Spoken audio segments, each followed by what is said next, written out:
Good evening, and welcome to another Black History Moment. We are still in Women's History Month, Extraordinary African Americans.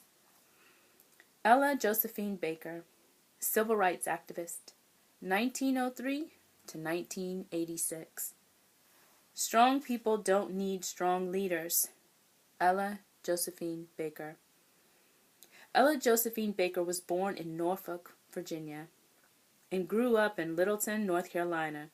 Her parents stressed the importance of self-help, economic self-sufficiency, and racial pride. After graduating from Shaw University in 1927, Baker moved to New York City. She was appalled at the poverty, hunger, and misery she saw in Harlem and became determined to do something about it. She joined the Young Negroes Cooperative League, whose goal was to achieve economic strength through consumer buying clubs and cooperative grocery stores. She also began working for a government program that promoted literacy among poor and immigrant workers. Though she worked with various women's groups, Baker refused to allow others to limit her to women's issues. In 1940, Baker became a field director for the National Association for the Advancement of Colored People, NAACP, the leading civil rights organization of the 20th century. The NAACP's reliance on legal tactics, such as lawsuits to fight discrimination, frustrated Baker, who preferred mass participation campaigns such as marches. In 1946, she gave up her staff job with the organization, although she continued to work with it as president of its New York branch. In 1958, Baker moved to Atlanta, Georgia, to coordinate a voter registration campaign being launched by the Southern Christian Leadership Conference, SCLC. The leaders of the group were men who believed in a highly structured organization. Baker preferred a looser, less centralized approach.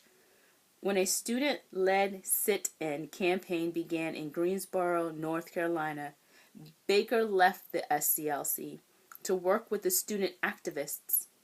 She organized a conference of youthful sit-in leaders at Shaw University, and this led to the formation of the Student Nonviolent Coordinating Committee, SNCC, pronounced SNCC. SNCC quickly became a leading civil rights organization, working in rural areas to increase African American voter registration. Its student volunteers were frequently the target of Ku Klux Klan attacks, but they got results.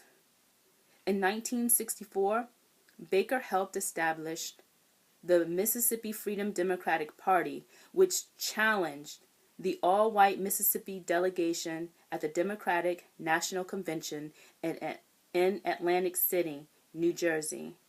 Although they were not seated at the convention, the new party's demands forced the Democratic Party to change its rules for future delegates.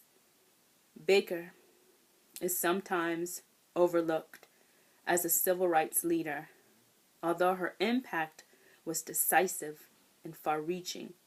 Her faith in ordinary people was well justified because it was ordinary people marching, protesting, voting, and demonstrating that made the civil rights movement a success and changed U.S. history.